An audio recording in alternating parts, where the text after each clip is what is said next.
Hey, crypto heads, it's the Goose. Larry's already down there dancing and ready to go. You guys have an awesome intro track. I'm just saying. Thanks, man. I appreciate that. We My get little called brother out wrote on it. that for us. Yeah, but No, we get I called know. out on it. Like It's the best. every couple of months, Yeah. Facebook it will be has- like, "Oh, it's copyright infringement." We're like, "We fucking wrote it." Yeah. I'm like, Well, bullshit. it, It's a it kind of has needs to this be original. like Twilighty Zone X-Files Yeah. vibe to it, and I Yeah. dig it. I dig Yeah, it. I told my brother when he wrote it, I'm like, I want something like think like Stranger Things intro a little Yeah, bit or totally. something like that. He's like, okay, I got it for you. Yeah, And it's like got 2 days that later, he's like, old school synthy sound. yeah, I Yeah. love it. It's awesome. But anyways, back to the intro. Crypto heads, we are back live with the Cryptic Paranormal Show. Family has been crazy. School started. Things have just blown out of craziness. And I know, Mhm. D, you're going through the same thing with your kids, Yeah. probably. My middle Like- one's already got strep throat, so it's cool. Oh, See, yeah, that's what I'm saying. It's like people are already getting sick. They've been I back got at school one- for a week. Yeah, I mean, my youngest has practice for field hockey and band, and my other one has band and all this. It's crazy. So Mhm. we needed to take a couple weeks off trying to get caught up and get back into the rhythm of things with school being back in. So thank you guys for bearing with us with that. And Yeah. but we're back and we're ready to go. However, Heisenberg is what's that? spoiler alert, we did not get our Yeah. shit together while we were off, and we are not. No. Yeah. There's no schedule. There's no routine. It's just you throw this shit up in the air wherever it lands is what you deal with. So Sorry to disappoint. but we're happy to be back. There's Roscoe. He's happy to be back. Roscoe missed you Yeah, guys. buddy. Yeah. And if you guys are wondering where Heisenberg is, he's just having some family stuff he's dealing with. So hopefully he'll be back next week or whenever he's going to be around when he can. So And definitely okay. put him I'll in take over for your him. prayers. Yeah. there you go. I got this. Yeah. I got this. Nice. Cool. Put him in your prayers or your vigils or your good vibes or whatever. Yeah. Put him out there for Him and his Heisenberg's family need him right now for sure. So just send him his way. But we'll take up the slack while he's off. We love him anyways. And like I said, our special guest, I've been pushing it for a month now because we were supposed to have him on before. And because life got in the way, as it does, he was gracious enough to reschedule with us. And I know he's been super busy. And we're going to get all the deets on that here shortly. But Larry, thank you so much for being on, man. I appreciate it. Thank you for having me back. It's been a while. Yeah. I can't remember the last time. I think it was at least a year ago, right? Yeah, you were on with Expedition Entity, which was your show with Paraflix. Yeah. Yeah. And that show wrapped in January. So, how long before that?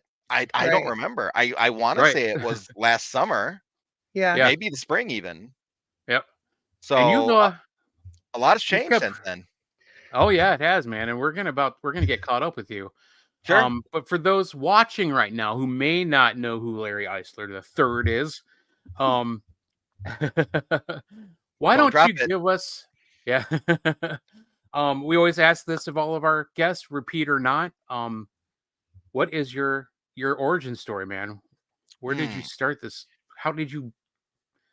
What blew this up in your face? Would you get weird like us? What poor choices did you make in your life to end up here tonight? When did you decide you never wanted money? Well, I'm still there. Definitely not making any money. I would say the poor choice that I made was to sign up for a web forum. Yeah. And that tells you how long ago this was, because Facebook wasn't really a big thing back then. You had to go to a web forum. That is how for the Gen Z in the chat. So for the Gen Zs, your feed, right? Now imagine all it is instead of like a post with comments underneath it, they're called threads. And then your thread had comments, individual comments, and it wasn't all on one page. They all went to individual pages. And it was all contained in one website that was extremely difficult to navigate. But because I was born in the 80s, I'm used to it. Yeah. And this was really the best way to share ghostly pictures back then, because we didn't have a social media like we do now. Websites were it. And there were a few forums that were bigger than others, and I happened to pick one called the bachelorsgroveforums.com. And Okay. I mean, as you can tell, it was for Bachelor's Grove Cemetery. And Which is where, by the way? just outside Chicago.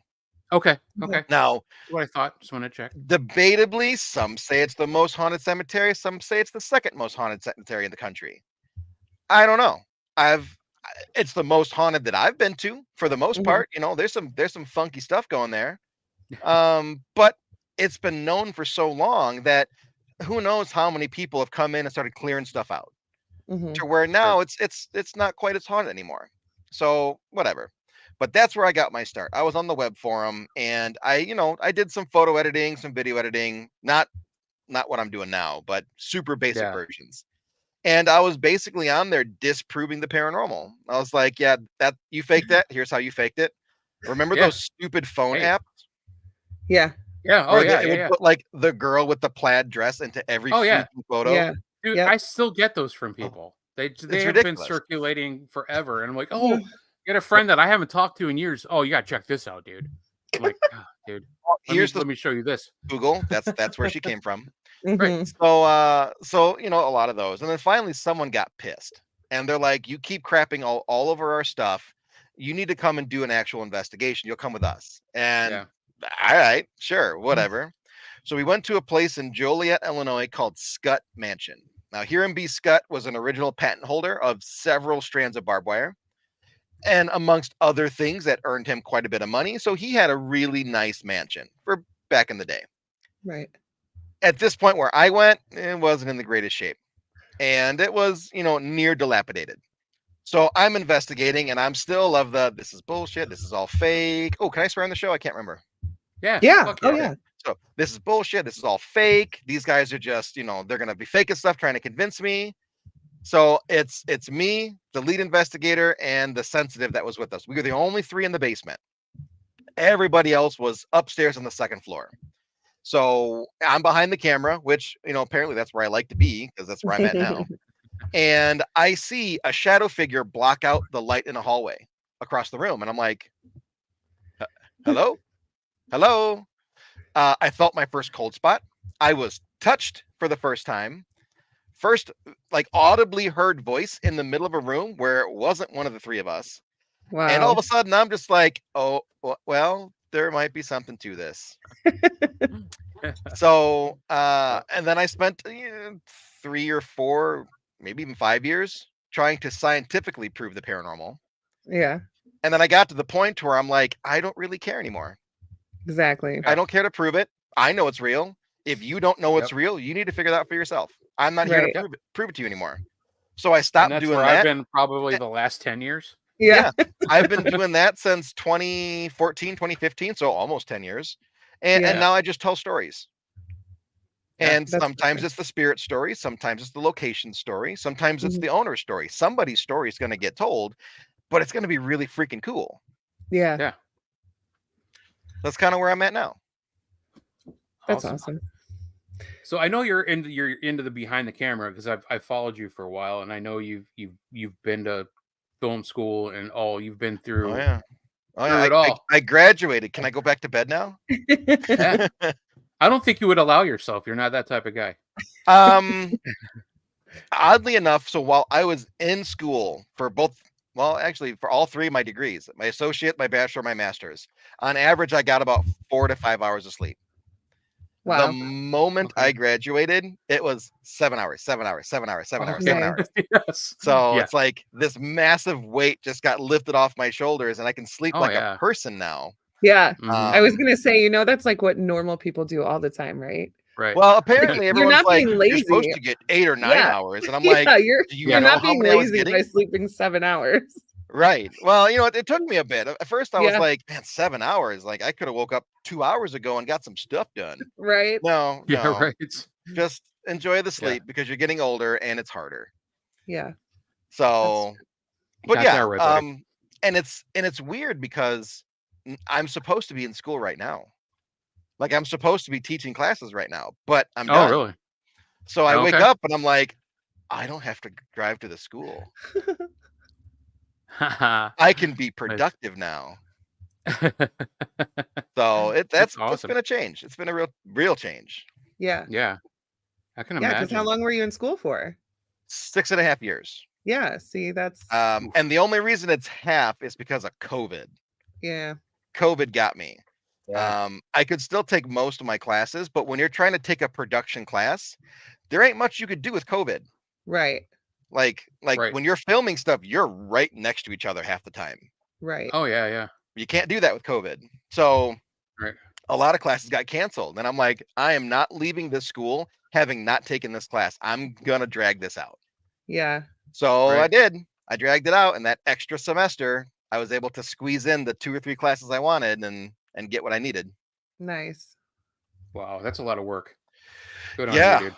Well, and my associates, most of my associates was between 12 and 16 credit hours a semester.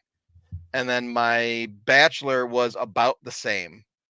Mhm. Because I was trying to maximize my GI Bill benefits. Yeah. Oh yeah, yeah, So yeah. I'm trying to squeeze everything in under these 4 years, and Yeah. maybe in my 20s I might have wasted a semester or 2 and did a Yeah. lot of drinking at a college, but Yeah. Yeah. so I'm trying to Gets squeeze the it all best of in. us. Yeah. It Yeah. got me for that 1 Yeah. year. It got me, Yeah. but I Yep. made it work. And then when I got to the master's program, they're like, you can only take 3 classes. I'm like, well, geez, I just got done taking 6 every semester. This is going to be nothing. Wow. Yeah, no, Mhm. those 3 were hard. Oh, okay. They were Yeah. hard classes. I was gonna say, why did they limit it? They're hard. Yeah, So, that makes sense. It forced that you to and take the time to scheduling. focus on those. Yeah. Well, yeah, and then on top of attending class, I had to teach class too. So Okay. once you start squeezing in my lecture schedule and my lab schedule, and then I have to find 3 classes to fit around that, it's like, Yeah. what am I going to fit here? You start like reaching out to other electives. Like for one semester, I'm like, I'm going to take a history class. Screw it. And Yeah. I got into a master's level history class because my bachelor's is in history. Nice. So they're like, Oh, "Oh okay, yeah, cool. we'll take you. I know the professor you had for your capstone." And I'm like, "Yeah, sweet." So I actually took a history class in museum administration, Oh, Oh, okay. cool. and That's there was interesting. a huge section on visual rhetoric and using film as a way to market and promote exhibits. And Nice. and then Okay. as soon as we started talking about that, the teacher was like, "Hey, you're in film." I'm like, "Oh no, okay, let's see how this is I gonna see where go." this is going. Yeah. Yeah. So Get called out. everything kind of fit really nicely for me. And at the same time that I'm doing all this, I'm producing a show for a network Oh, wow. Wow. Yeah. and going to conferences and writing books. And I'm also a Mhm. travel baseball coach for my son. Oh, geez, dude. So So, Wow. like, it's been a now you lot. now you actually have free time. Like, what are No, you no, doing? I don't. Like, you did all of that while in school. Like, Yeah, you yeah. So I have weekday time now. Mhm. So that's nice. Yesterday I went out to Bachelor's Grove with my friend Neil, um, just just to go out and just do a live, go to Bachelor's yeah. Grove, the Nice. haunted cemetery, and then Yeah. we had dinner together and we went to another place that they didn't really want anything aired on Facebook or anything. So I talked about it a little bit, but didn't give any information away. Yeah. And then that was my Wednesday. So now I I get to bet pick my son up from school almost every that's day. That's awesome. nice. That's Yeah, awesome. that's Yeah. good. And you'd be surprised how many conferences are Thursday, Friday, Saturday now too. I've been seeing a lot of them being Yeah. promoted. I'm like, So I'm I can good I with can the go to one those. dayers. Cool. I can go to those now. Yeah. When That's I went to awesome. the Michigan Paracon, I was there from Wednesday to Sunday. Wow. That's Yeah. a Uh, long weekend. That is a long time, yes, it yeah. is. Yeah, it is. Totally So, worth it though, it looked like. oh, I had a blast. I'm so Yeah. sad that they're wrapping it up now. Yeah. I heard they're gonna do a different event that same weekend, but I don't know if it's gonna have the same pizzazz as the last one did. Yeah, Right. for Yeah. sure. Yeah, I've been watching it for years and years and years because it was like what, the 13th or 14th maybe? 14th. I believe 14th. The 14th. Yeah, which is a long time for an event to be around. Yeah. Yeah. And it was like the event of events. I mean, it had all the celebrities, and then Oh, a I lot drank of with like, a lot of them. Yeah. that's what I heard. It was so great about that particular one, because then you had downtime where everybody was in the bar or the casino, and you're just like hanging out, and you're getting to talk to people like they're just normal people, which they are. They're all normal people. There was one night where I drank and hung out with Brian Murray for hours. Because he was a Marine. I was in the Army. Phenomenal. We shared a whole bunch so of really messed up stories. Yeah. Really messed up stories that I wouldn't share in this podcast. Yeah. and it's like, you know what it's like. So, that was awesome. Yeah. He's phenomenal. We've had him on the show with Rachel a couple times. They're both amazing people. I've spoken with Rochelle. I haven't really hung out with her at all. Every time I go to an event, like, she's always like over here doing that, over here doing that, doing that. And it's like, yeah. So I hope to one day. I was hoping to for Chris Fleming's event. But with his leukemia, it got postponed. And then adding to it, the vendor kind of screwed him. Their construction got extended through his event, and the building wasn't going to be ready yet. So, wow. Maybe that's the way it was supposed to be. Who knows? Yeah, that's what I was thinking. Maybe that's good. But yeah, so I would like to hear about this cemetery. Which one? Like, why is it the first or second most haunted? Okay, like, so did something particular happen there that there are a lot of stories, and some of these stories are substantiated, and some are more local legends and urban legends. So one, you have the fact that it is a cemetery. There was burials there. There are still a lot of headstones there. For a long time, people would destroy headstones and throw them in the neighboring pond, spray paint and all sorts of stuff. And then, of course, you had the 80s. And what was the 80s known for with the spiritual stuff? Ouija boards? No, well, close. Very close. Satanic rituals. Oh, yeah. It's like everywhere in the 80s, everybody's worshiping the devil now. And they did. And supposedly they dug up bodies from there. Oh, my gosh. As part of their rituals. So you got all this funky stuff with the cemetery. And then eventually, it closes down the road, which used to be a turnpike. It closes down, and they basically turn it into a walking path for the preserve. Oh, wow. So they move the majority of the bodies out of the cemetery into different spots wherever the family wants them. But because headstones have gone missing, I'm assuming they didn't get everybody, right? There's got to be some people left behind. Yeah, I'm sure those people are pissed. Yeah. On top of everything else. So, and then there's a couple other things. So supposedly, a man was drugged by a horse, and then he fell over the side of the bridge and then drowned in the pond. Oh my gosh. Rumor has it, the story goes, is that the pond was a dumping ground for Al Capone. Oh. So even though it's only 5 or 6 feet deep, you put some cement on somebody, they're gonna stay down. For sure. Oh yeah. And it's more of a swamp than a pond. So you're talking like gunk on top and tree branches and bullfrogs everywhere. It's a swamp. Who knows how many feet of gunk is on the bottom? To where if you were to dredge that pond, you'd probably be bringing up feet of sludge and silt and decayed matter, which could include bodies. Who knows? Right. Yeah. So you got all that. And then you have the fact that way back in the day, Bachelor's Grove was a grove of bachelors, single men. They lived in little houses along the road there. They were workers. Supposedly there were accidents on the farms and stuff, and they ended up dying. There supposedly is an African American man buried just outside of the cemetery. Not in the cemetery, outside the cemetery. So there's a lot of things. Yeah. Maybe urban legends, maybe true stories, maybe a mixture of the two, to where you have the conditions for a serious haunting. For sure. And then you throw in destruction of the headstones and Yeah. removing headstones and satanic Yeah. worship and digging up bodies. Yeah. And then things start to get wild. And when people do stupid shit like that, they don't ever like, I don't know, like I don't fuck with any of that. But like when you are doing these rituals, there's a start and a finish. Yeah. And Yeah, you know, yeah. a lot of times Actually, people will start something and not yeah. finish it or close it or end it or whatever. Neil and I were talking about this. He believes that a lot of that stuff was never finished Right.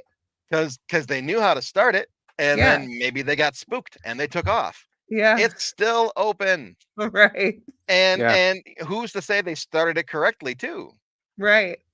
Right. Who knows? So you've got Yeah. all this wild stuff happening in this cemetery that's like half the size of my yard. It's not very Well, big. It's at most maybe a third of an acre, oh my maybe gosh. Okay. smaller. Wow. So I think I'm sitting on a half acre. So I think it's about a third. Yeah. Eh, and all of a sudden in the early 2000s to about 2010, stuff was popping off real bad. Everyone was going there.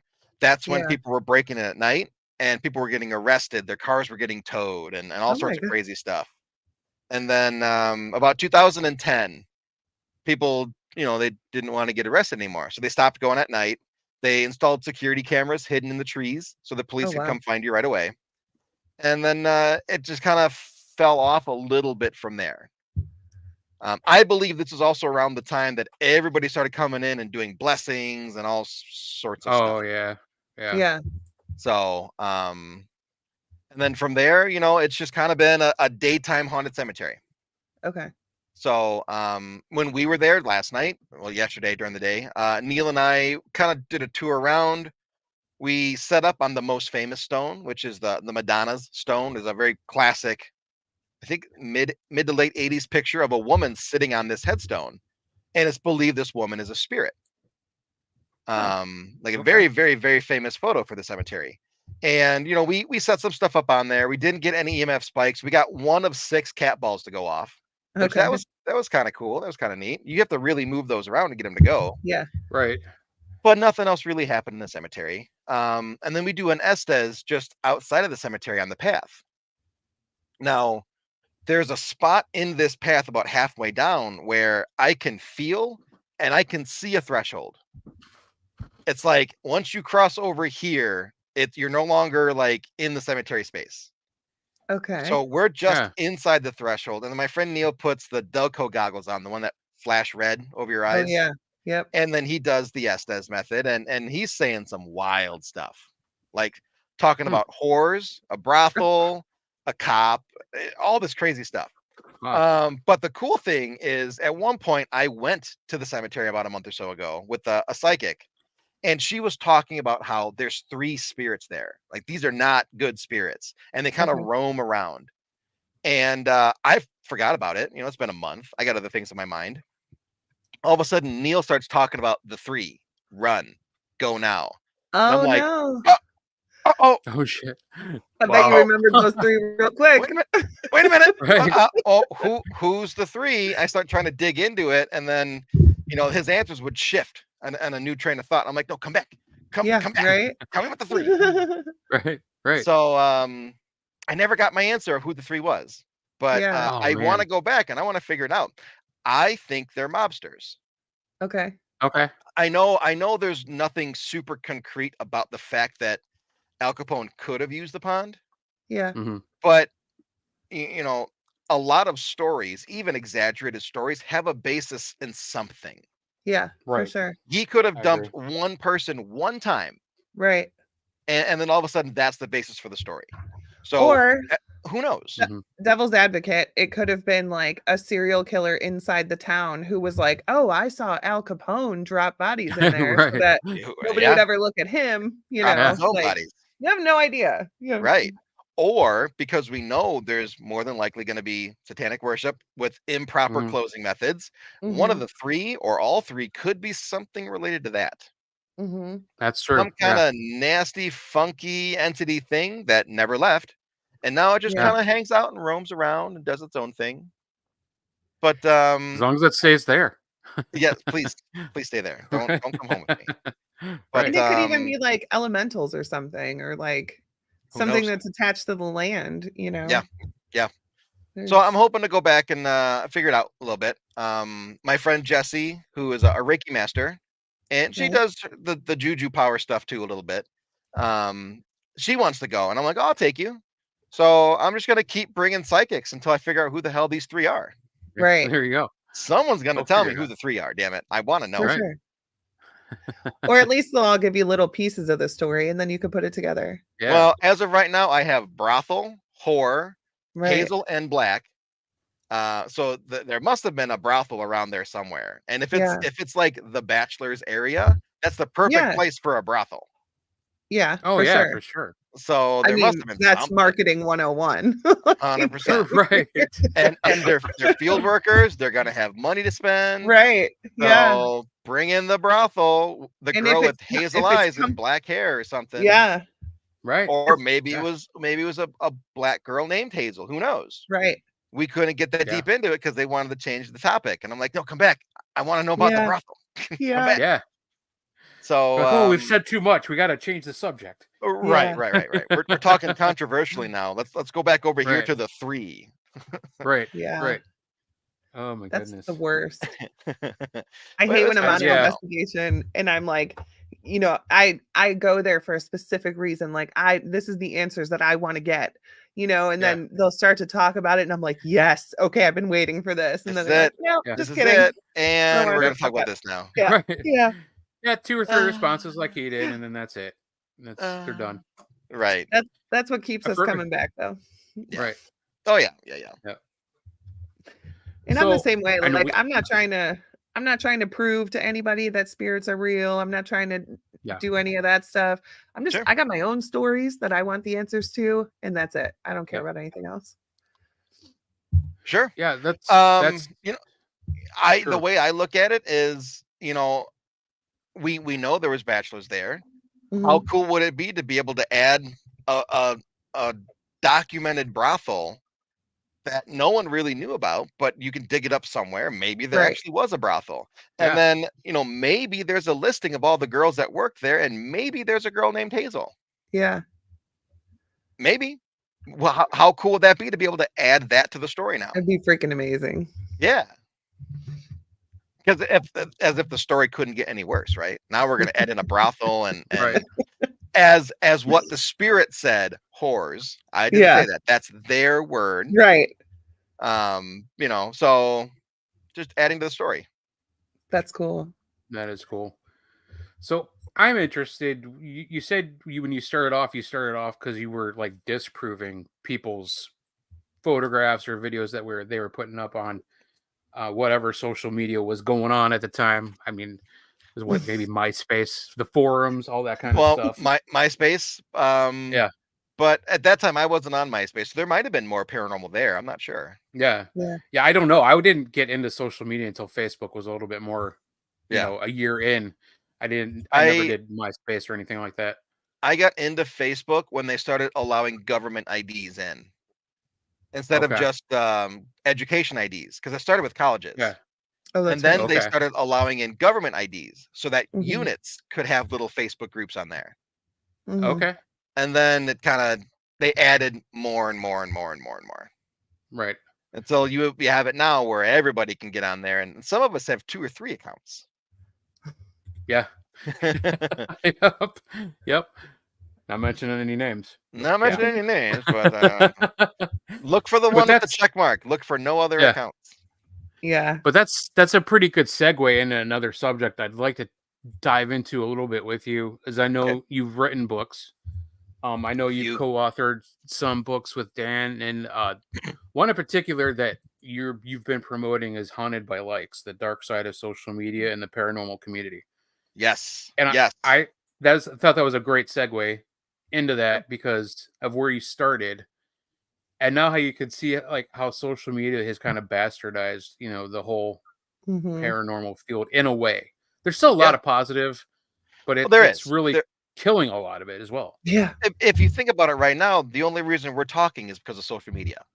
Right. Social media is giving you an audience. It gives me an Right. audience. We can share our stories. You can share your interviews with people. People can find out about me because of social media. Mhm. Right. There are an immeasurable number of great things about social media. There's also an immeasurable number of horrible, unhealthy, Yeah. dysfunctional Toxic things about as fuck. Yeah. paranormal communities. Well, social media in general, but Yeah. I'm obviously going to be on the paranormal community side. But in the book, I cover, I think it's like 10 different things, but we can go through a couple of them.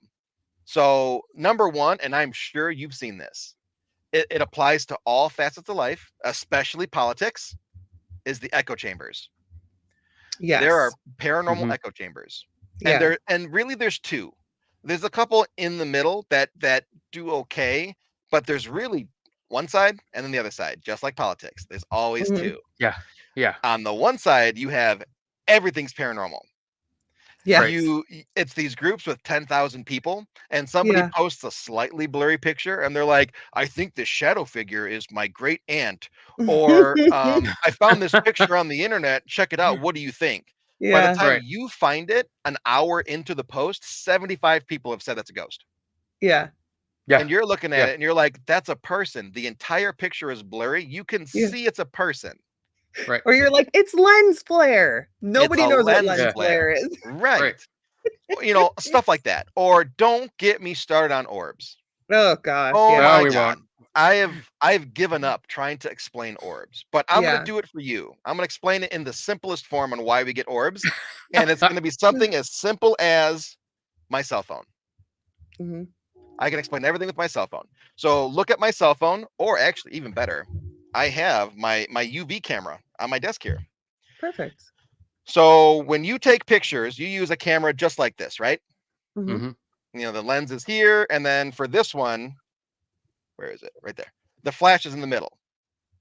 When you have your lens field of view, it kind of goes out this way, right? Out in front of you. And you have an overlapping illumination field of view. That's where your orbs come from. Because the light from the flash is overlapping the view range from the lens. Yeah. So if you look at professional photographers, they don't have a little flash up here, right? Right. They have a big flash way up here, and it's Right. pointed up mostly. Yeah. They never get orbs in their photos because the illumination field is this way, and then the lens field is that way. They don't overlap. No, it's because So, they don't have ghosts. Duh. well, that too. But because the lens and the light overlap like this, or on your cell phone, the light is literally in the middle of the lenses.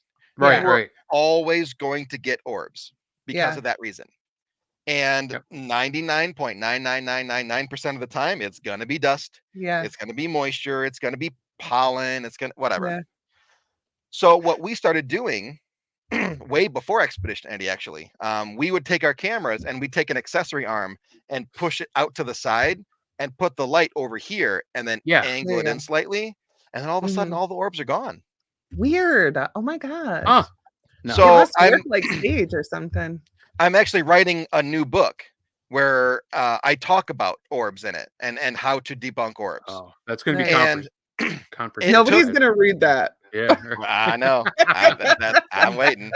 I'm waiting for the reviews to be like, everything was great except chapter 5. This guy doesn't know what he's talking about.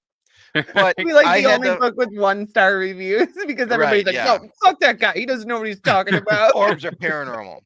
So in that book, I had to put photos that I've taken of orbs. And I came to realize because my camera had the light over here, I have no dust orb photos. Weird. So I had to go and take photos to try to produce a dust orb to put into my book. So nice. I could probably give you 500 from my messages that people send me. Oh my God. Can only imagine. So to circle back, we've got the supernatural, everything is ghosts, orbs group over here. And then you have the most disgusting of the other side of that group is the debunkers. Yeah. Ironically, that's where I started from. I don't miss that. I know that. Me too. I started over here. I was there but too. These people are the worst. They are mean about it. They're They are super mean negative about about it, it. They will make you feel like you're a moron because you can't explain why this could potentially be a spirit. And they'll give you a million reasons why it's not a spirit, and then they'll insult your mother while they do it. yeah. So Yeah. you have these polar opposite echo chambers where everything's a Mhm. ghost, nothing is a ghost, and there really isn't very much in between. Yeah. And that happens on social media. And if you get sucked into one of these other groups, you're going to be biased for whatever the group think is, Yeah. whatever one. Right. And your ability to think for yourself gets affected now. Mhm. And Right. that kind of ties into the next one I'm going to bring up, and that is the toxic negativity. Yes. Toxic negativity. Oh Yes. my Oh, God. yeah. Yeah. Oh my God. Now, I understand this is society as a whole. Yeah. That's Everything, true. every aspect Yeah. of society, It's definitely Right. amplified everything. on social media, though. But Mhm. social media amplifies it. So again, you have the negative debunkers that Mhm. they feed into this negativity cycle in their group. And then what do they Yeah. do? There's no more posts to talk about in the group. So then they go back to their feed Yeah. and they find some poor suspecting girl that is in the middle of a cemetery talking to spirits, and they just trash all over her and her life. Yeah. Yeah. And it's like, why? Why did you need Why? to do that? Yeah. What Because Right. you're makes does it make you already feel tipped to the better? negative. Yeah, it Yeah. does. It does. They're already so negative that they have to bring others down with them. Oh, Mhm. that's so terrible. I can't imagine living like that. Or you have those people that treat Facebook like their diary. Yeah. And every wild, dark thought they have is a post on Yeah. Facebook. And it's Yeah. Yeah. like, Yeah. what? And it's usually pretty vague too. It's vague Or overly detailed, but overly Right. specific. yeah. Overly Right. specific. And you're like, why? Why do you need to share that? That's not Right. necessary. And you know, being in that dark, toxic, negative space, you tend to surround yourself with those same people, right? Yeah. And you keep feeding off each other. And because of social media, you could do it 24 hours a day. There's always Yep. somebody else that's negative with you. Mhm. And you spiral and you spiral and you spiral. And then you Yeah. attack, you attack, you attack. And you Mhm. just keep bringing the field down because you're toxic, you're negative. Mhm. Right. And the people that are trying to stay light and high vibrational and being a good person, those are the ones you go for. Those are the ones you try to take down because they're what you want to be, but you can't be. Right. Yeah. Yeah. Yep. And Completely that agree. then gets into issues of mental health. Mhm. You end up with issues like defiance syndrome and personality Mhm. disorders and all Mhm. sorts of things because you're just so damn toxic. You don't know how to regulate yourself. You end up being diagnosed as a narcissist. And Yeah. here you are still in the paranormal, just chipping away at everybody's good time. Yeah. Yeah. And things can get bad. People leave the paranormal because of all that. Oh yeah. Oh, yeah. I've Yep. thought about it many a times. I've been Mhm. close. I've been close a few Mhm. times. Dan retired from the paranormal because of all the negativity. Yeah. Day in Yeah. and day out on his feed, people constantly complaining about, Yeah. well, I've been in the paranormal longer than this person has. How come Yeah. I don't have a shot on a TV show? Right. How come Ah, Larry yeah. put Jen on Expedition Entity? Is it just because she's hot? Like, Right. no, because Jen has charisma and she's a damn good investigator. Yeah. Right. And Dan scouted her. It's Mhm. that's it. It's skill Right. and then and something that most people don't have. It's camera charisma. Yeah. Yeah. Yeah. Yeah. Like if you don't have charisma and you just Nobody wants to watch that shit. is Right. there anybody here right Right. now? Like nobody Yeah, wants to watch nobody that. wants to watch Which, no that. offense, is like 90% of the shit that's on YouTube and TikTok and Yeah. whatever. But Right. you know, it's Yeah. So, like people are jealous. They want to do this stuff, but they Yeah. just Yeah. they don't have the skills to do it because they never Yeah. develop those skills Or the drive, because people don't or the drive. understand how much work it takes. You don't get to oh like my god, yeah. just make a couple episodes on YouTube and then like somebody's gonna call you and you're gonna be on TV. No, Right. the Okay. people who Yeah. are making it because they're busting their ass as well. And you're not seeing all Yeah. of that behind the scenes. I'll give you a really good example of this. Have you seen any of the Expedition 80 episodes? Yeah, I Um, do. I watched the Broadhead. Okay, so Broadhead Broadhead. Manor. Yeah. Perfect. So I got those numbers. Broadhead Manor. Filming Broadhead Manor was approximately, I believe, 13 or 14 hours in Okay. one day. Okay. mhm. Yeah. It was 10 a.m. to a little after midnight, almost 1 a.m. So you've got that. That was all straight through one day, all of us filming. Right. And then editing and everything that involves editing Yeah. added another 60 hours on top. Yeah. 60 hours of editing one episode. So Yeah. combine it all together, and then Broadhead was a little bigger than the other ones. Right. Sometimes they're, Yeah. 65 hours total. Broadhead was 75 hours total. You have Yeah. between 65 and 75 hours per episode, Yeah. 6 episodes a season, Right. and they're majority done between January and October. Yeah. Yeah. And people are It's like, a lot of I went Yeah. live twice on Facebook. Why don't I have a show? Like, what? Right. No, it takes Yeah. so much. It's so much work. And not only that, but it's not just the work of the show. You have to Right. promote the show. Yes. You have to do Yes. podcasts. Yeah. You have to do Mhm. live streams where you talk about things about the show. Right. You have to entertain people between episodes. You have to go Right. out and Right. investigate with the intention of keeping that engagement up until the episode comes out. Right. Right. And Right. guess what? You're not getting paid. Yeah. Right. None of Oh, it. you're You're paying a lot of going money. the opposite way. It's going the opposite way. You're way negative. just, It is a passion project that will never make you rich. Ever. Yeah. As bad as I've always wanted to do just one documentary on something. I just want to do one thing that has my name on it. I don't give a shit if anybody watched it. Sure. Yeah. It's still I gotta pay. I gotta find a location. You gotta pay for that. Yeah. I need better equipment. I mean, yes, this day and age, you can film pretty much everything you need with a cell phone, a decent camera. But I want good audio. I know you're down there shaking your head. No. But he's And I talking know about a that. documentary. He's not doing like No. There are things in a documentary that you have to have a physical lens for. And I'll give you the main thing that makes a documentary stand out with a camera versus a cell phone, and it's an effect called bokeh. It's that Sounds distance. like an anime character. Well, maybe, but it's the blurriness behind somebody when you're zoomed in close on their face. Oh yeah. That you have to create that digitally with your phone, because your phone doesn't do that. It's a digital effect, and it's never perfect. Whereas when you have an actual true lens that can do it, it looks beautiful, just breathtakingly beautiful. And then your phone, as smart as it is a freaking moron. It overcorrects, it oversaturates, it overheats because they're not designed to film a film. And then all of a sudden, out of nowhere, your phone vibrates because somebody wanted to send you a message on Facebook. Yeah. Well, guess what? All that audio is garbage now. So it's all gone. Yeah. Whereas with the camera, one, there's no vibration, no Facebook messages, but two, you can do so much more with. Yeah. You can make digital adjustments to your phone for white balance, for f-stop. It's digital though. With the lens, adjusting the f-stop on the lens gives you a much better looking effect. Adjusting the white stop in the camera, you can do a lot more with that, and it looks a lot better because it's not the same as how the phone has it set up. So you end up with a much better project overall just by having even a decent camera, just a decent one. Right. But you won't believe how many people contact me, Facebook or email or whatever, and we get to talking, mostly through Facebook because I've got the blue check mark. They know they're talking to me, right? Right. Yeah.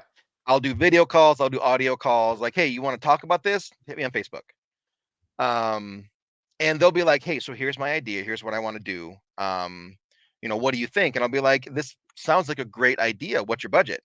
And they'll be like, I don't know, something like $3,000. And I'm like, yeah, you're missing a zero. On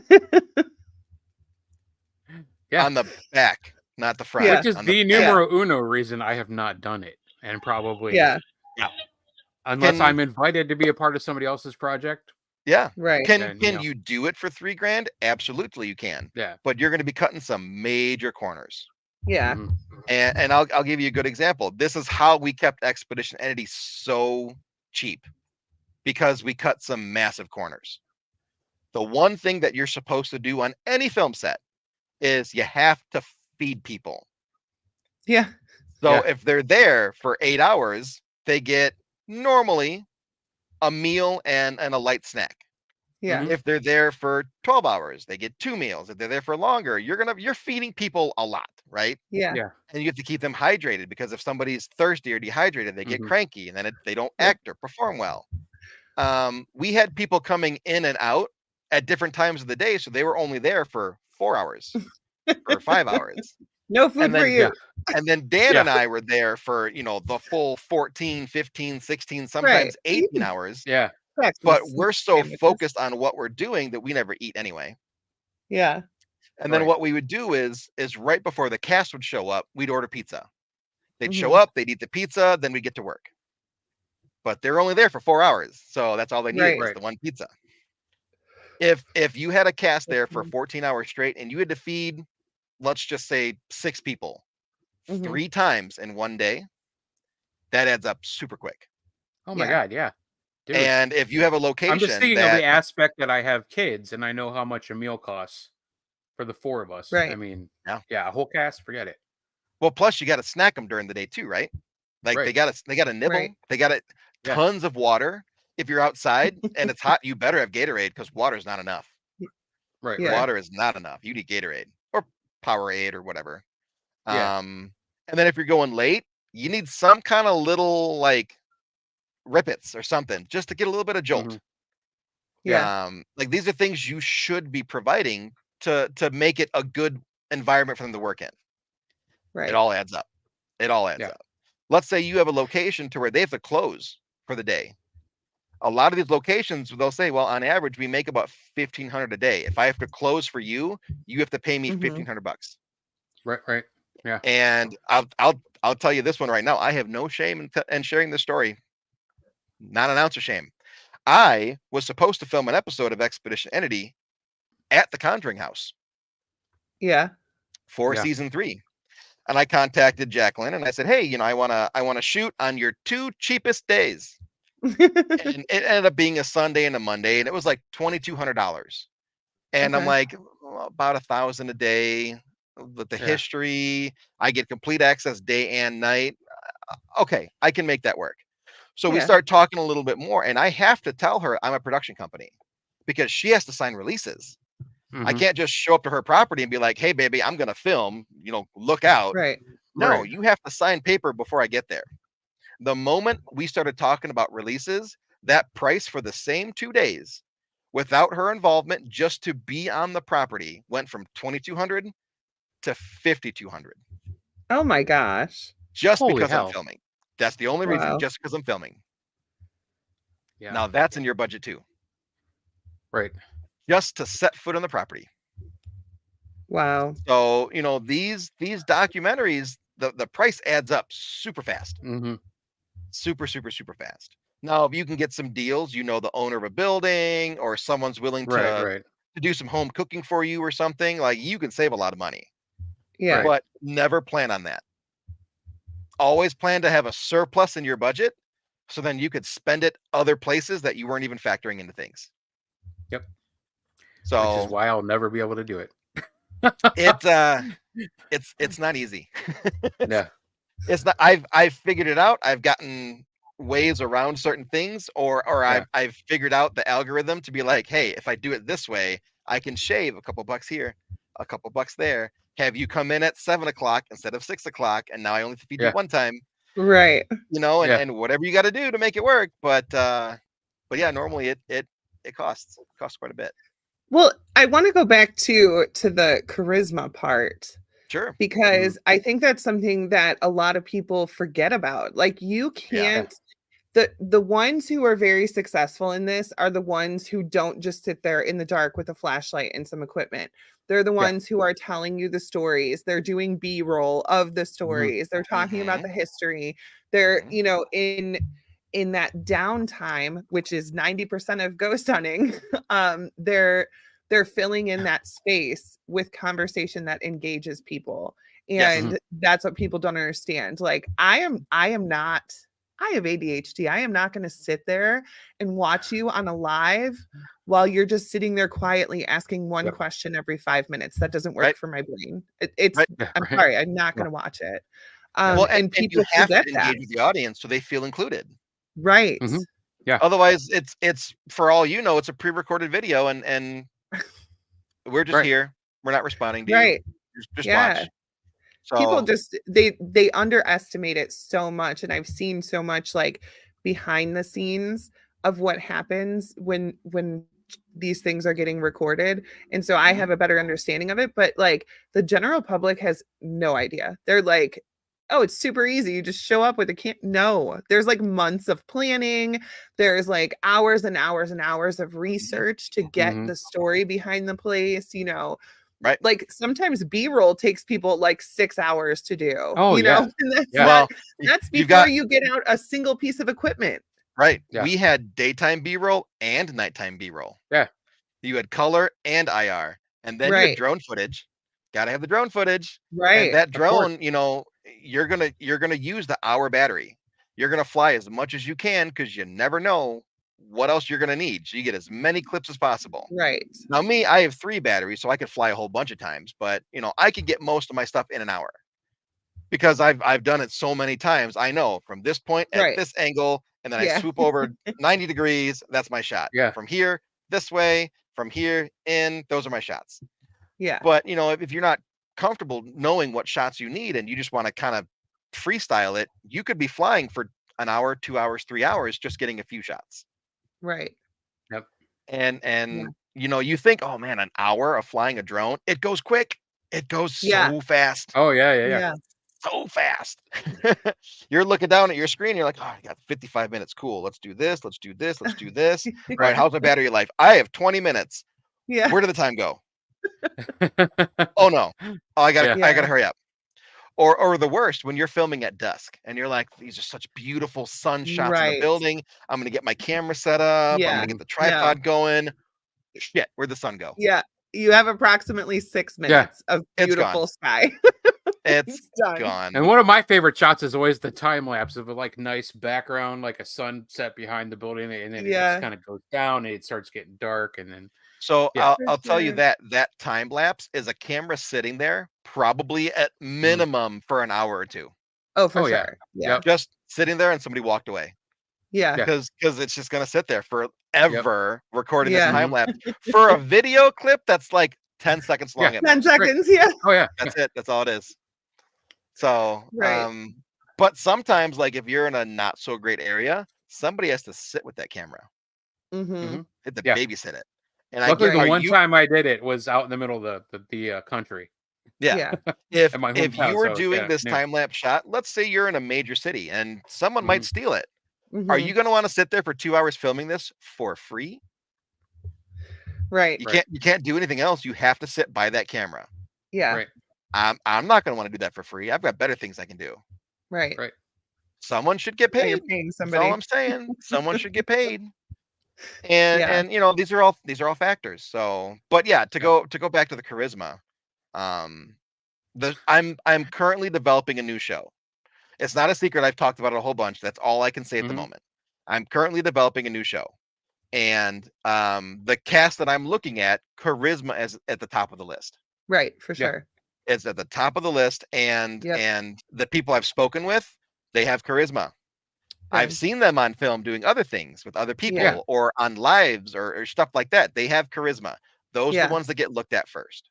Yeah. So because it doesn't matter what kind of production you put into it. You could have $1 million production, but if the people aren't going to keep the audience's attention, you're going to have one episode watched by people and that's it. You know what I mean? Right. They might not even watch that episode. Yeah, they might not even finish it. Right? You might get a retention of 5 minutes and then poof, they're gone. Yep. Yeah. So, you know, for people, and I get people that message me like, hey, you know, I've been investigating for 25 years. I'd love to be on your show. And it's like, you could be investigating for 2 years. If you have charisma, I'm going to find a way to use you. Yeah. Right. Or even less. I mean, look at some of the most popular like shows that people really have a following for.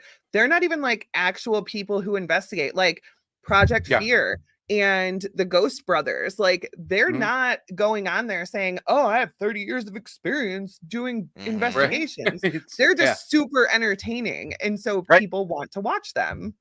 Charisma. Right. That's the secret sauce for every paranormal Yeah. show is if you don't have charisma, you ain't gonna make it. Absolutely. Right. And it's the same with podcasts. You can't. Yeah. Yeah. So tell me about how you got into the paranormal there, Right. Goose. I've heard some really good stories about how you used Yeah. to be a Yeah. fluffer, and then one day at the studio there was a knock on the door and you opened it and there wasn't a person there. That would be the Yeah. most boring show ever.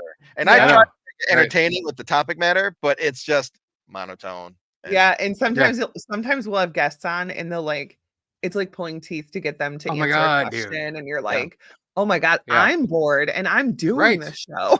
there Like, was okay, there was that's cool. How many times could I say that's cool? Okay. yeah. Oh That's yeah. awesome. Wow. Thanks. There was one God. podcast I was a producer on. This is actually the last show, ironically. I was a producer on this podcast, and they had me like the voice from God, like talking in the background. Yeah. And so I had Nice. myself unmuted, and I was making little quips and stuff. And then it was this author talking about his book, and I fell asleep. Oh my God, Oh stop it. shit, dude. And I was sitting in a chair like this. So what happens when you fall asleep in a chair? You do this, and then you snore. Yeah. Yeah. So Oh you my hear. God. Oh my gosh. And then all of a sudden, cut my mic. My mic's cut off. Right. And then they're That's like, "Yeah, phenomenal. I don't think this is gonna work anymore." I'm like, "Here's your boring ass guest." Right. Yeah. Like, Spice dude's an things up a author. bit. Like, Well, is and that that's the a only lot of thing he times. does? A lot Yeah. of times we'll have repeat guests on because I know we've had so much fun talking to them before. Yeah. I know we could Sure. do a completely another show, not even touch on the same subject, but Right. Sure. still have an amazing show. It's almost been an hour for this show, and we haven't Right. even touched on the presentation I give on AI in the paranormal yet. Right. No. We haven't even No. touched on the events that I'm scheduling, the Yeah. documentary We'll that I get to have that, I coming out. promise. We will get to Like, that. We will get there's that. a lot of stuff Yeah. that we could talk Yeah. about that we could be here for 4 hours and not get it all. Yeah. And we'll have Yeah. guests on and they'll like, they'll be super engaging and we'll have Mhm. great conversations and they'll be like, "I'm so sorry I talked so much and like talked over you guys." And we're like, I "Oh my know. God, no, No. please." Like, we love that. Yeah. Well, You're a It's host. when people I- don't dream. talk. I know that on this show, if I needed to shut up, Goose is just gonna say shut up. Yeah. I mean, it's So- right we'll there just- in the subtitles. So Yeah. It's right there. So if it hasn't happened yet, I must be doing pretty good. Yeah. Yeah. Well, that's the thing. We were 2 hours, but for a lot of people that we talked to, that was kind of like, Oh my okay, gosh. how do I stretch this out to 2 hours? Yeah. Oh, So sure. now it's an hour, but there's no show on after us. So if we run over a little bit, we run over. And a lot of times Yeah. we're just making up for the 15 minutes because we were late starting. So, Well, sure. I mean, to sure. be honest with you. I get it. I get it. I get it. Luckily, though, But this yeah. one started right on time because I got here at like 6:58. Yeah. Right. Just running in from shoveling food in my face and going, "All right, let's go." Well, it's usually I hope one I of the don't get three of us indigestion. that is the Yeah. person that's late. So We are the reason that we start late. Hey, Yeah. we had one not even show up. I mean, yeah, Yeah. Mhm. Yeah. He's super late. super late. yeah. He's gonna tune in tomorrow to watch this and be like, "Damn, I'm really late, guys. Right. Sorry." But we definitely always have time for promoting whatever you have coming up. And if you want to touch on the AI thing for a little bit, we can do that. Is there Yeah. anything else you want to talk about with the social media side? Because we talked Oh, about echo trust me, chambers, that's- we talked about that's a toxicity. hot topic for me. So I yeah, could talk for about sure. that There's for 6 so much hours. to I'm talk not. about. I I'm hate game. it. It's probably I'm better good. if we just keep it abbreviated. Yeah. Sure. Well, I mean, we talked about it for about a half an hour, so that's Yeah. okay. If Yeah. you want to know more about social media and the dark side of the paranormal, check out the ebook. Yes. Put it back up there, Let me Goose. bring- What the hold hell on, are you hold on. doing? God, I'm listening So to the man sorry. talk. So sorry. Ta-da! Ta-da! There's my hand. There it is. Haunted by Ta-da! Likes the Dark Side of Social Media Kinda and the like- Paranormal Community by Larry Eisler Hold- the third. I love that Like, cover hold on. too. I made that. It's like, Yeah. I made that. that's pretty sweet. Thank you. Do you use Canva? It's my new I favorite. love Canva. It's my new Uh, favorite. The book that I'm publishing now, I made the front, spine, and back cover on Canva. Nice. And it's all one image that wraps around. And I'm like, I'm in love with this cover. That's awesome. cool. I made some postcards for work. Yeah. I'm obsessed. I made a rack card, and for the life of me, I don't know where they're at right now. I don't think I have Nice. one by my desk. And it's to promote my film stuff. Oh, cool. Nope, Oh, I don't cool. know where it's at. No, never So mind. you take it to like the cons and stuff? Yeah, people that are Yeah. interested in filmmaking, I can give them this card and it says, hey, this is what I do. This is the stuff that I normally do for filmmaking, how to contact me, and then it's got some pictures of me doing stuff. Super And cool. they could then take that and then just be like, hey, oh, this is that production company dude, and then here's his contact info. Nice. And it's a That's lot sweet. better than this little tiny business card that says Small Town Right. Productions and with my name. Yep. Mhm. Yeah. So yeah, That's very cool. I made that on Canva. I don't print from Canva though. I have. That was the first time I have, and it was great. Did it It turn out came okay? super quick. The quality was phenomenal. It was Did you do pretty cardstock? cheap. Yeah, I mean, it they're thick postcards. Pretty thick. Yeah, and they're big. They're actually Okay. too big. I had to pay regular postage prices for them, but yeah, Oh, and they yeah, fill out that's the a pretty back good size too. one. Yeah, Okay, I'll look into that look into because it. normally I Yeah, do Vistaprint for my printing because if you do it at Mhm. the right time, you can get a good deal. for sure. Yeah, they do. A They real do good run deal. good specials. That's one thing I've learned. Yeah. So, but sometimes you got to wait for a minute Yeah, because they Yeah. rotate them every few months. Mhm. So, but yeah, I'll look into Canva's printing. But otherwise, Yeah. yeah, I love Canva. yeah, it's my favorite. I got But hooked on yeah, it, and then I got the Pro, and now it's just like same. woo, woo, Yeah, Canva. because it was like, oh, I could totally just do the free stuff, and then it was like, oh, but look at that, and then I Right. signed up for Pro, and then I'm There's like, it's this a tax write-off, whatever. there's this majestic like fade to black that I apply to half of my stuff. And actually, if you put the cover back up of the book, Oh I yeah. think Hold it's on. I think it's on there. So so see the top and the bottom, Yeah, Yeah. that's one of those that elements that fades from black into clear.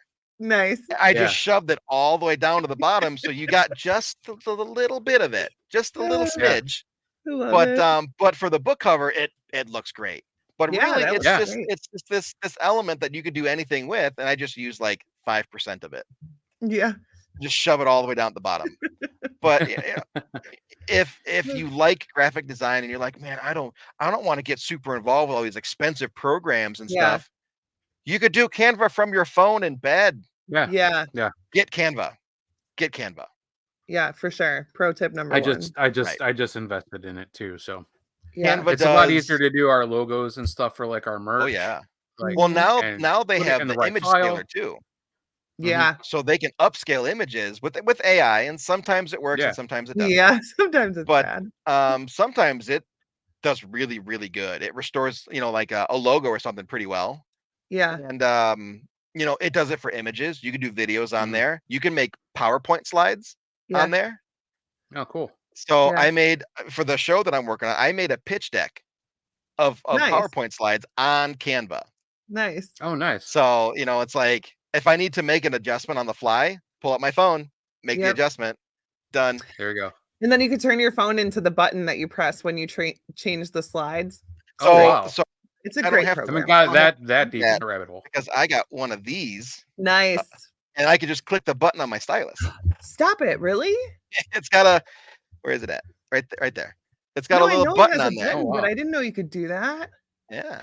Oh my gosh, I learned Nice. so much. So today. it works as a transition. It's the next button. Cool. Gotcha. So but yeah, like when I gave the first pitch, I had it on my phone and I just stood my phone up on the table and I said, all right, ready? Swipe, swipe, swipe. He goes, all right, send me the full pitch. We'll talk about it. Yeah. Cool. Nice. That's cool.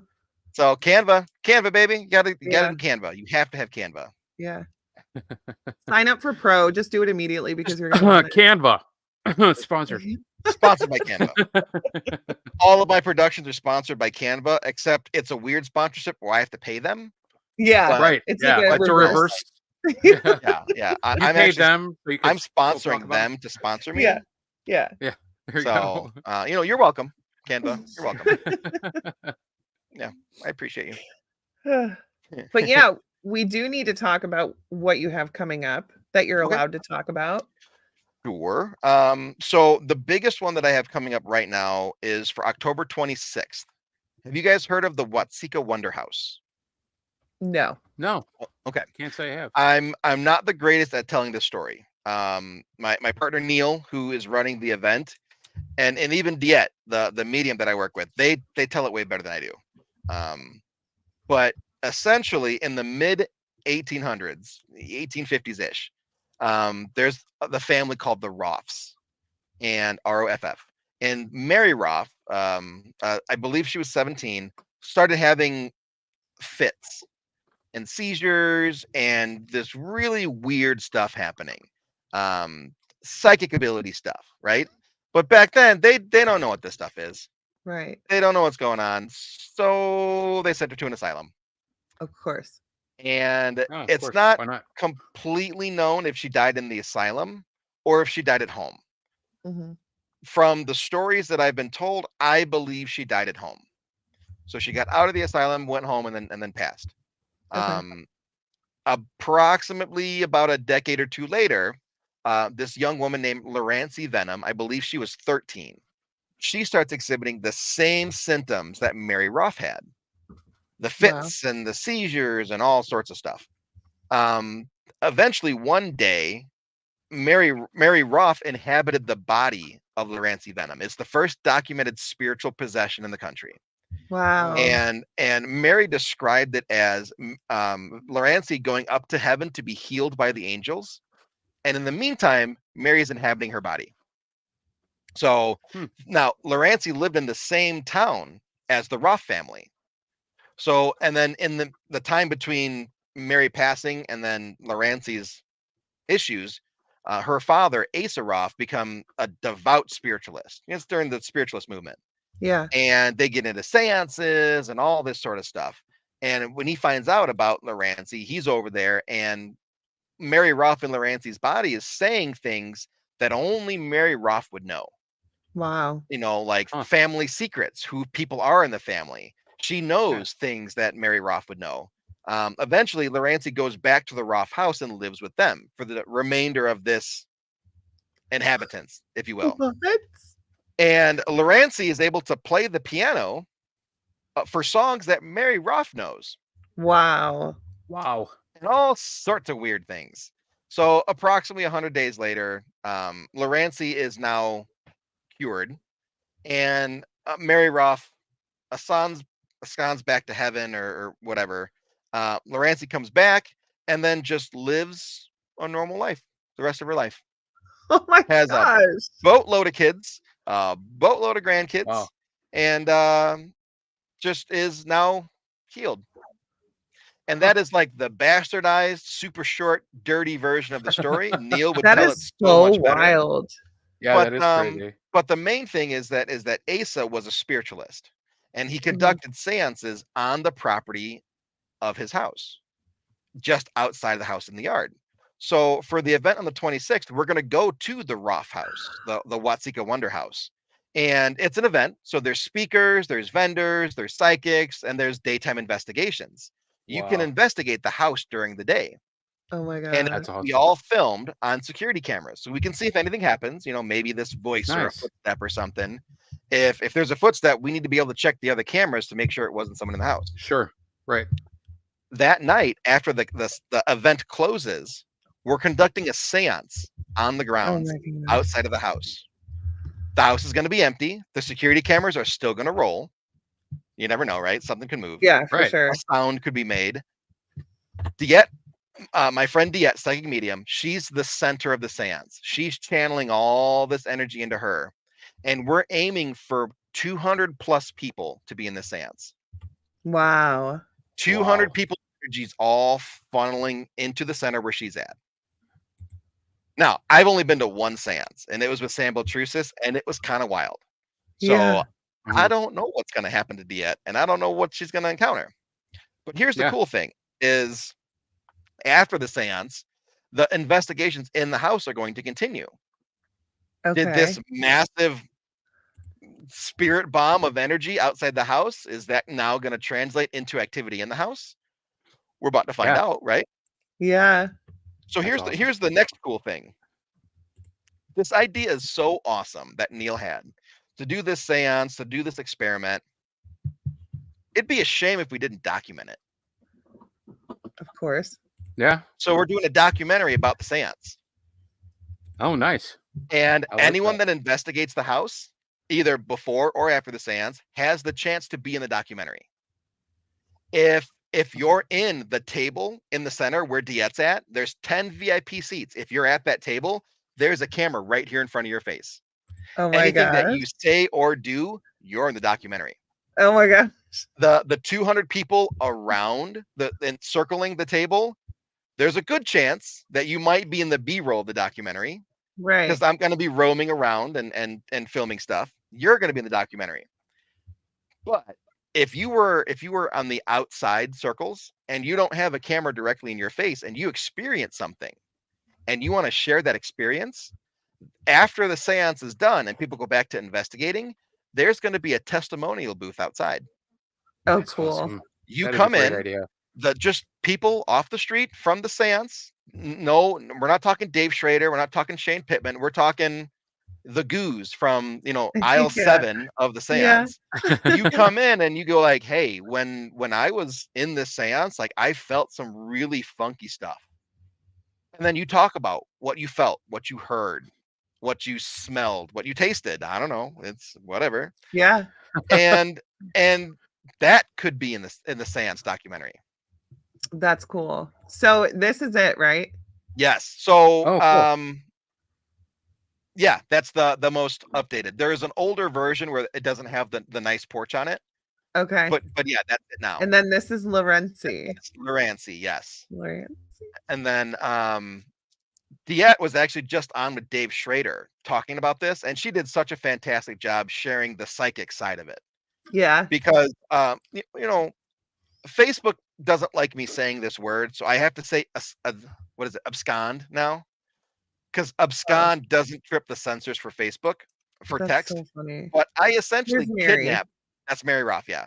Yeah. I essentially kidnapped Diet. And I throw her in my car and I say, we're going on an adventure and you don't know where we're going. Let me know when you start picking stuff up. I love it. And Yeah. she's used to it by now. She's just like, okay, let's go. So Nice. Awesome.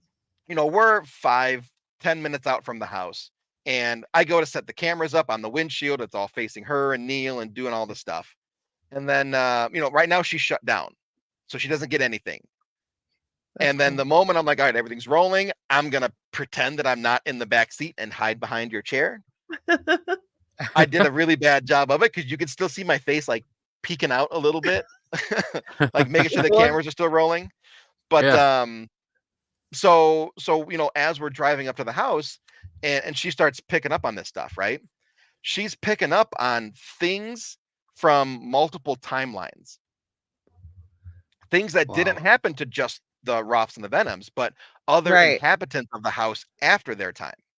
Wow. And none of them tie together.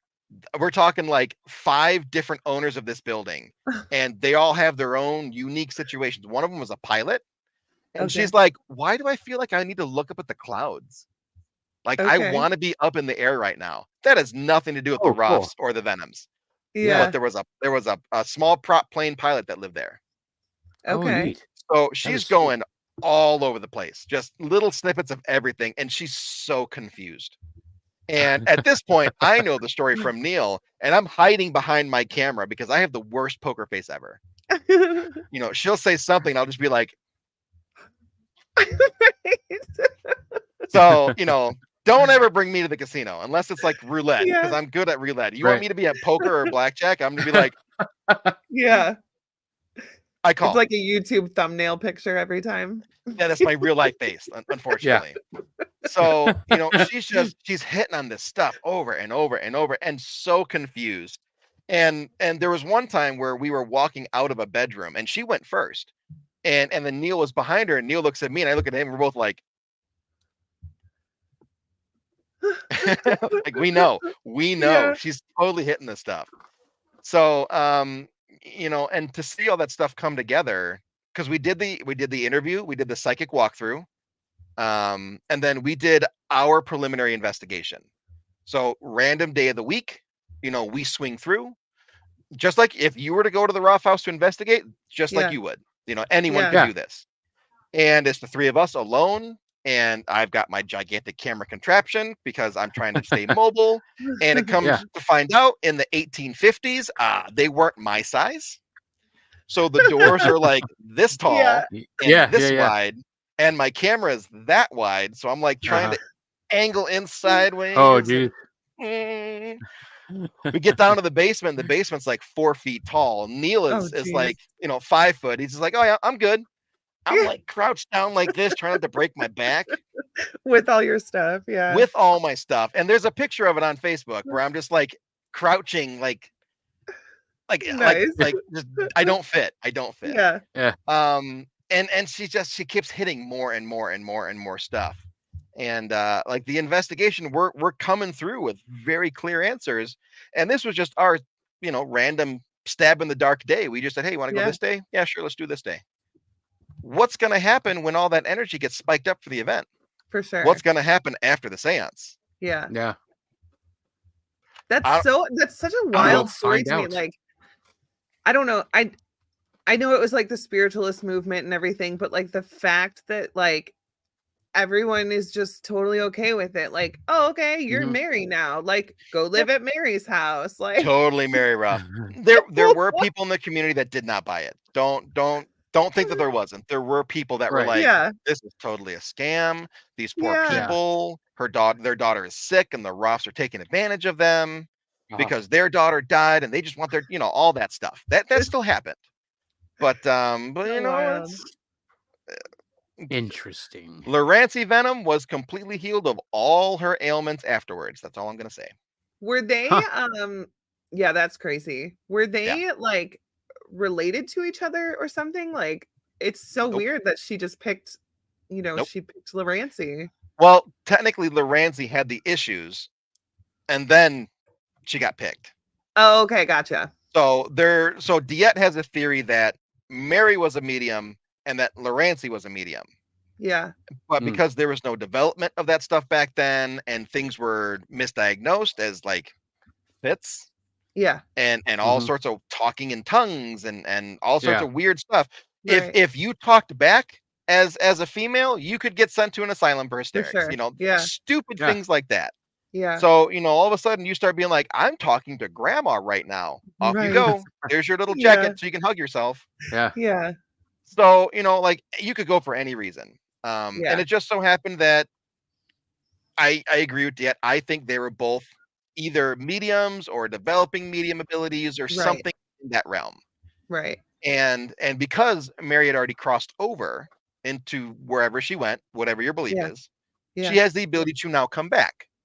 Right. With whatever belief you believe in. Sure. And, I believe that she just recognized the fact that Lorancy was doing the same thing that she did. Yeah. And instead of dying from who knows what, those asylums weren't very great places. Right. Who knows what kind of treatment she got that caused some kind of catastrophic damage. Who knows? Right. Maybe Mary Ruff was like, I'm not going to let this poor girl go through that. I'm not going to let her go through what I went through. So a walk-in is where like, meh, I don't want to live anymore. And then somebody else takes over my body, right? Like this is not their body. Right. This isn't a walk-in. It's an inhabitants. Mary Ruff was inhabiting the body for a short amount of time until Lorancy was ready to take it back. Yeah. Completely cured. Completely cured for some strange reason. Now, that's super cool. I don't know if Lorancy relationship. Yeah. Right. I don't know if Lorancy maintains some kind of mediumship afterwards. That's not something that I've heard. It's probably not even talked about. I'm sure the family won't talk about it. So we might never know. I've heard that Lorancy was a little off. A little off. It's understandable. But if you grew up in the mid 1800s, maybe everybody was. Right. Right. A little off. Yeah. So so how do people get to go to this event? So you go to Graveside Paranormal. It's the event company that Neil runs. They're running tickets. I believe it's through Eventbrite. That's the only way to get tickets is through Eventbrite. All over his Facebook. There's links on my Facebook every once in a while. I share too much stuff. You go to the event. Graveside Paranormal. It's like a little bloody handprint with like the words across the middle of it. Okay.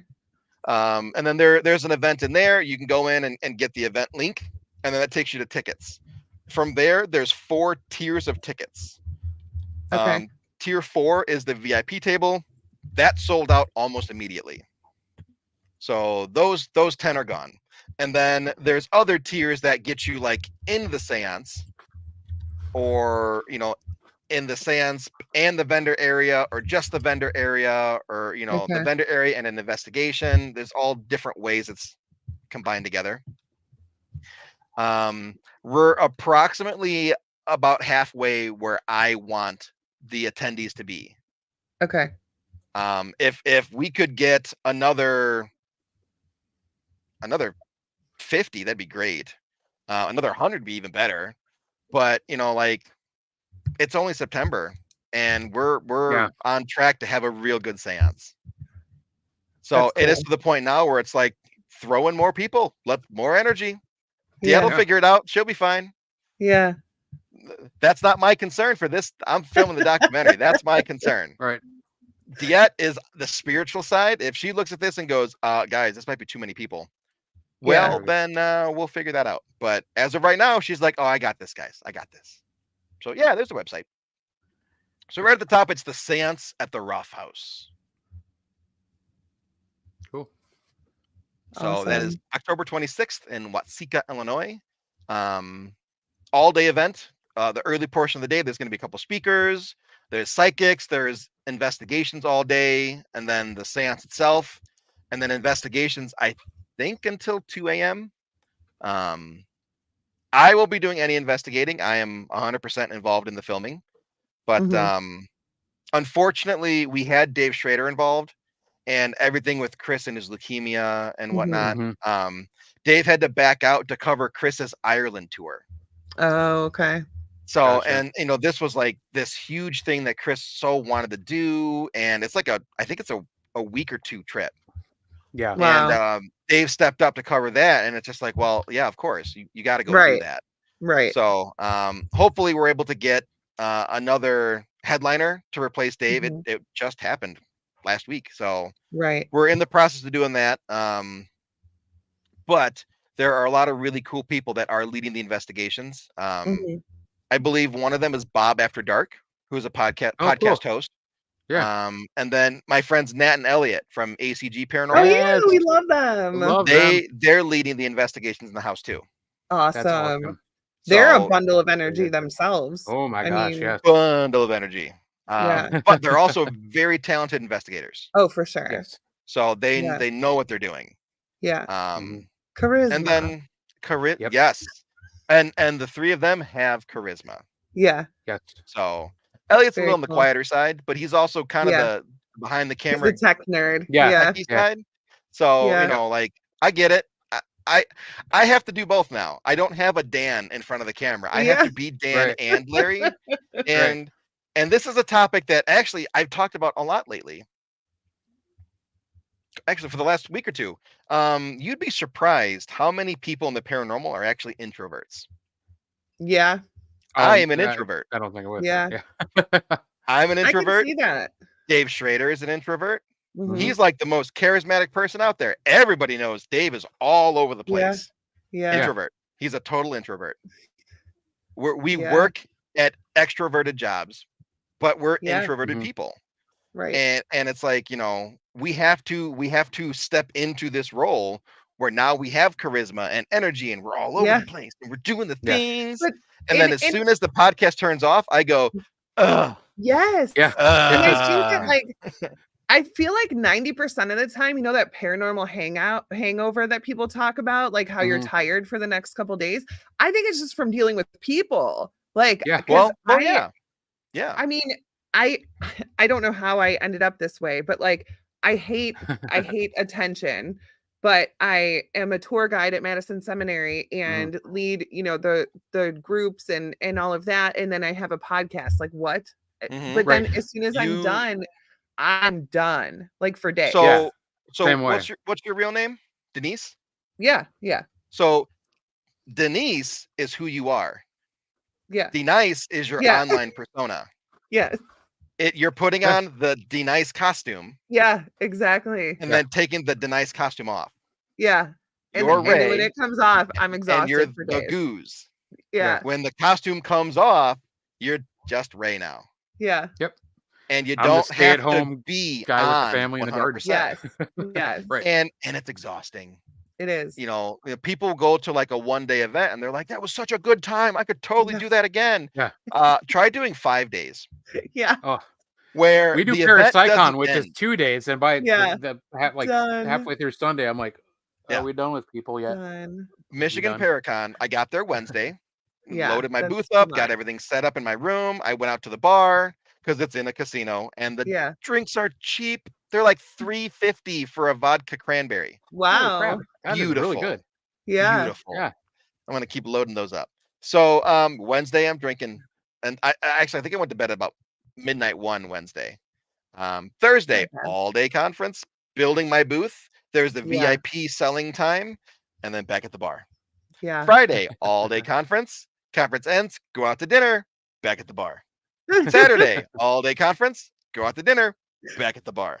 Yeah. From Wednesday night until Sunday morning. Oh my god. The only time you stopped to take that costume off was back in the hotel room. Yeah. Yeah. And then for the whole next week, you're just like, Right. Yeah. And it's funny too, because like even the 2-dayers where I'm at a hotel, like I will be up until 1 or 2 o'clock in the morning just in my hotel to like decompress, Yeah. Mhm. to like I need that quiet enjoy time. the space by myself, turn Yeah. on something stupid that I Mhm. don't have to pay attention to. Like it Mhm. always seems to be the Office reruns like all night long, and I fall Yep. asleep to it. Yep. Or Friends or something like. But yeah, I have to Yeah. have Mhm. I have to have what my wife likes to call her minutes. Yeah. Yes. I need my minutes. I think for So me in Michigan, it was South Park was on all night Yeah. long. yes, And that's true. Yeah. I want to preference this. We're not saying that we're faking anything. No. No, not at all. No. We're all authentically who we are. Yeah. It's Mhm. just we have to be entertaining too. Yes. Exactly. We have to have that energy that makes you want to come up to us and tell us stories Yes. and hug Yeah. us, Yes. take a selfie with us. Yeah. Yeah. And sometimes we have to initiate that. Yeah. Yeah. And you do that all day long. Yeah. And Yep. it's draining. It's hard on you. Yeah. Especially you're when an people come introvert. up. Yeah. Yeah. And especially when people come up to you that you should probably know because you talked to them on Facebook, but you've never met them face to face. Right. Yeah. Dude, and I'm like, how you doing? I'm really bad at that. I'm Yeah. so bad at that. Yeah. Because Yeah. like especially women. Women are the worst because your hair color in person and your hair color on Facebook That's are true. not Yes. always the same. That's true. Mhm. And all I have is this little tiny picture of you with red Yeah. hair, Yeah. and now it's freaking blue. Yeah. Right. Yeah. What help That's me? fair. Help me. I That's don't fair, know who yeah. blue hair lady is. I know. I feel like we should have to like walk around with like a name tag that is our social media picture. Yes. You know what I'm Yes. saying? Because like I look at that little tiny picture all the time. Like Mhm. wear a name tag that's just your picture. It doesn't even have to be your name. I'll Right. figure it out. And that's why Most of the time they know this, not this. Right. well, right. That's why I like being verified on Facebook because it's kind of a pain in the ass to change your profile picture. Like Mhm. you have to scan your ID and then they have Really? to approve it. Oh yeah. Oh wow. Like it has to very clearly be you and it can only Yeah. be you. Okay. Okay. So, like you can't switch your profile picture 3 or 4 times a day every day. Yeah.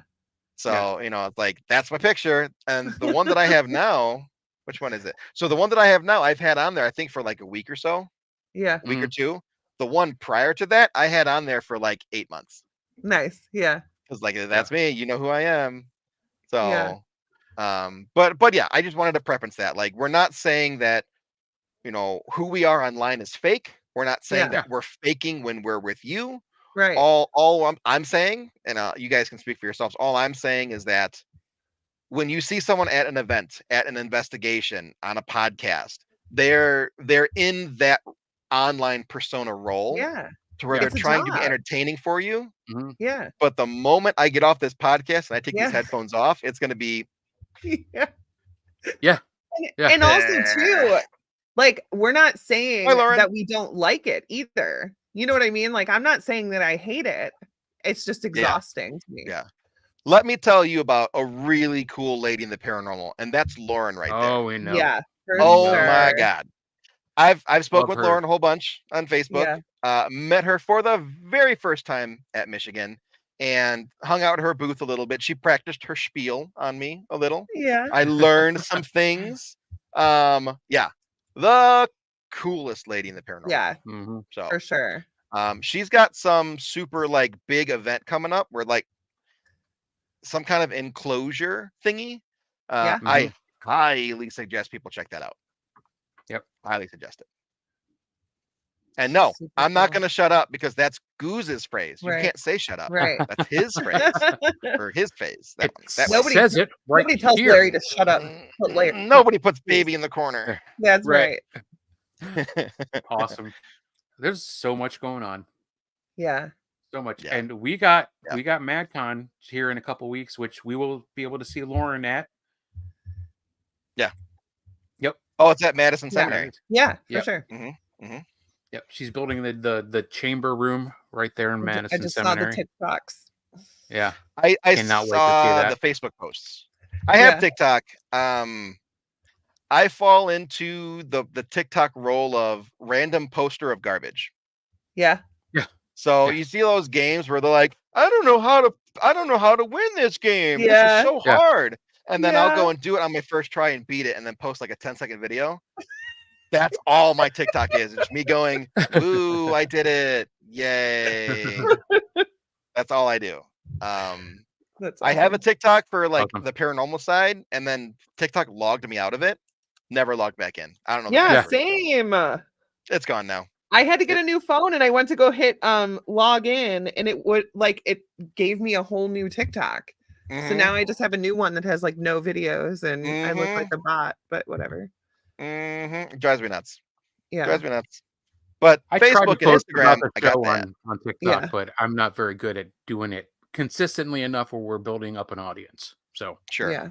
Sure. trying. I got it just enough where we can do lives if we want to, but Yeah. One thing you could do is I think it's called Opus AI. Mhm. You can take a recording of your podcast and upload it into their website, and I it'll was doing that select for a with while. AI Yeah. the viral clips of your show. Mhm. Oh my And god. then like Opus Clip. as we talk, it'll like focus on me when I say something. It'll focus on you. It'll focus on her. It's really cool. I've tried it a Wow. couple times. I've used it. I was like did the free trial. Yeah. Hopefully I can I want to try to actually buy the membership and be able to use it more consistently. But it is pretty cool. The shorter shows are better because otherwise it has like an Yeah. hour and a half of content to go through. Right. Yeah. And it misses a lot of really good stuff. Yeah, it does. But if That you is take something I noticed. if you take the video and then just edit it and just cut it into Mhm. chunks, Yeah. you'll be Yeah. all right. You'll find some cool stuff. And then you just you could post it to TikTok straight from Opus AI. Nice. Yep. Don't even have Yeah. to go into anything. It'll just go straight to TikTok, straight to Yep. Instagram. I know a lot of straight to people are Facebook. using it and getting really good results from it. Yeah. You should totally get that clip where I told Nick Groff I didn't buy it. Remember that? Yeah, and that might be a My great clip. favorite 'Cause Then moment. you get to tag Nick Groff in it. Yeah, I will. Yeah. I will. And then Yep. anyone that follows Nick Groff is now going, oh, what the hell is D He's, Nice saying to Nick Groff? he's such a great guy. He's so nice. I Yeah. don't think he would be mad, but he was No. talking. He thought it was hilarious at the time. I bet. I ran an event for him at Madison Seminary. You know, like he did a group here and I did a group here. And, Mhm. you know, it was the Nick Groff tour, whatever. And he gave me one of his autographed pictures or whatever at that event. And we had him on the show and he was talking about his website where you could buy autographs. And I was like, oh, I have one hanging on my wall. And he's like, oh, thank you for the support. And I was like, I didn't buy it. I said it just like that. I was like, oh my God, I'm so sorry. It's like, I didn't buy it. Ew.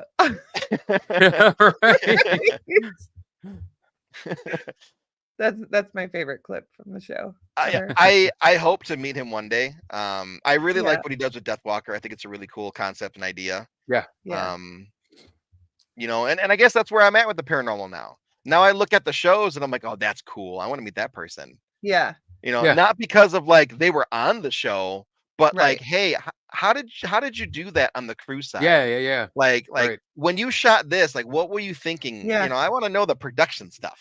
Yeah. Right. Give me the juicy The bits. people actually on the show may not be the people to talk to, though. Yeah. Well, The I don't people know. behind the camera. Some of those Yeah. shows have a whole Well, I know, like crew. like Project Fear. I'm Yeah. sure they know because I mean they did a lot of the. I mean they're doing their own show basically. Yeah, now. they do the handheld Right. stuff. Yeah. Yeah. Mhm. Yeah. So. But there aren't very many shows like that. There Yeah. are a lot of shows where, you know, like another crew comes in to do the interviews Mhm. because Right. you don't have to be there. It's just Right. a stationary Yeah. setup. Someone else can do Yeah. that.